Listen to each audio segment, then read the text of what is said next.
सब घर के नीचे गटर है, सब गटर में डालो। कैसे बताया था, पाइप डाला, कैसे बर्तन उल्टा किया, छेद किया और उसमें से निकलता तो पैसा भी बचता। इतना हमें आयात करने की आवश्यकता नहीं पड़ती। मत बोलो, फिर तुम्हारे बारे में बोलेंगे। उस दिन गिरिराज के बारे में बोले थे, तो तुम्हारे बारे में बोलना पड़ेगा। मत बोलो बेटा, मत बोलो, बेटे की तरह हो, मत बोलो, मत बोलो। हाँ, कि हमारे माननीय प्रधानमंत्री जी का जो सोच है वह आविष्कार के बारे में सोचते हैं। और यदि जो 2017 में प्रधानमंत्री जी ने कहा था, यदि उसको यह सरकार मान लेती, रिसर्च एंड डेवलपमेंट कर देती, यदि सप्लीमेंट्री बजट नहीं अगर मेन बजट में भी पैसा दे देती, तो आज गटर गैस से वो सारी कमी पूरी हो सकती थी जिस गटर गैस के बारे में प्रधानमंत्री जी ने बात किया। मोस्टली जितने लोग यहां भी जानने वाले बैठे हैं, अधिकतर तो ज्ञान व्हाट्सएप यूनिवर्सिटी से ही मिलता है। आजकल नया यूनिवर्सिटी आ गया है, गलगोटिया यूनिवर्सिटी। क्योंकि अयोध्या में जो भगवान श्री राम का मंदिर बना है, वहां की सीधा रसोई में चूल्हा नहीं जल रहा है। वहां पर भी गैस की कमी के कारण से अयोध्या के अंदर श्री राम मंदिर में भोजन प्रसाद बनना बंद हो चुका है। यह परिस्थिति है और संभवतः संज्ञा इसका मंत्री जी देंगे। अभी माननीय मंत्री जी ने कहा कि अंतर्राष्ट्रीय संकट है। मैं मानता हूं अंतर्राष्ट्रीय संकट है, लेकिन अभी 2 दिन पहले माननीय प्रधानमंत्री जी ने एक वक्तव्य दिया था कि कांग्रेस के लोग झूठ बोल रहे हैं, लोगों को बरगला रहे हैं, देश में कोई संकट नहीं है। अब वो बरगला रहे हैं या नहीं बरगला रहे मुझे मालूम नहीं।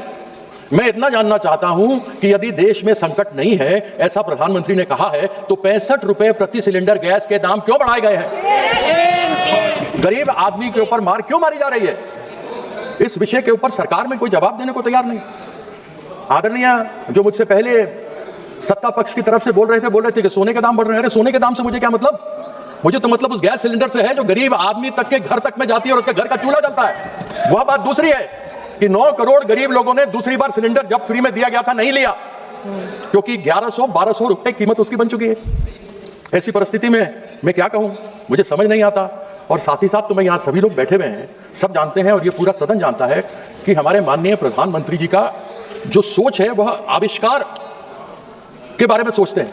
और यदि जो 2017 में प्रधानमंत्री जी ने कहा था, यदि उसको यह सरकार मान लेती, रिसर्च एंड डेवलपमेंट कर देती, यदि सप्लीमेंट्री बजट नहीं अगर मेन बजट में भी पैसा दे देती, तो आज गटर गैस से वो सारी कमी पूरी हो सकती थी जिस गटर गैस के बारे में प्रधानमंत्री जी ने बात किया।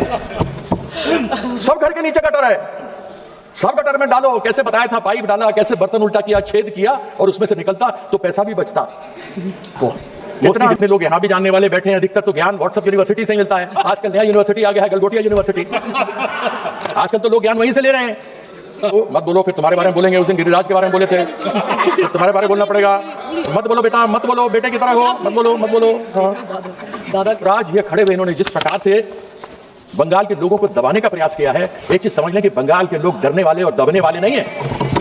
पहले भी मुंह की 2021 में खाई थी, 2026 में भी खाने वाले हैं।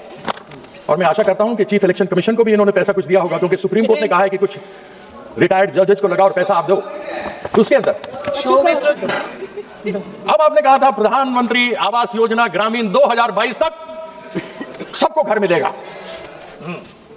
अब 2047 तक चला गया। मुझे मालूम नहीं भैया 2047 में से हम लोगों में से कितना जिंदा रहेंगे, मुझे अपने बारे में तो मालूम नहीं, बाकियों के बारे में नहीं कह सकता हूं। लेकिन तब कौन देखेगा मिले कि नहीं मिले।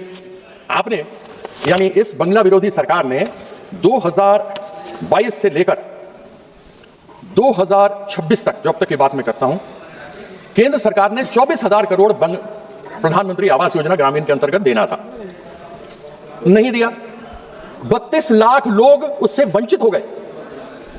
यानी कि 2022 में जो छत मिलना था, जो 2047 तक चले गए, वह नहीं मिला हमें। उसकी यूटिलाइजेशन सर्टिफिकेट तब तक 2022 तक की दी गई है, लिस्ट दे दिया गया, आपत्ति उठाई, आपत्ति के बाद जवाब दे दिए गए, लेकिन 24,000 करोड़ रुपया नहीं दिया। हमारी नेत्री ममता बंदोपाध्याय ने कहा कि हम बंगाल के किसी भी व्यक्ति को, बंगाल में सब जगह के लोग आते हैं, बाहर से भी हैं, केवल बंगाल के नहीं रहते, हिंदी भाषा भाषी बोलने वाले भी हैं। उन्होंने अपनी तरफ से वहां पर 24,000 करोड़ रुपया केंद्र सरकार को देना था, लेकिन पश्चिम बंगाल सरकार, ममता बंदोपाध्याय की सरकार ने बंगाल बाड़ी में 38,400 करोड़ रुपया दिया।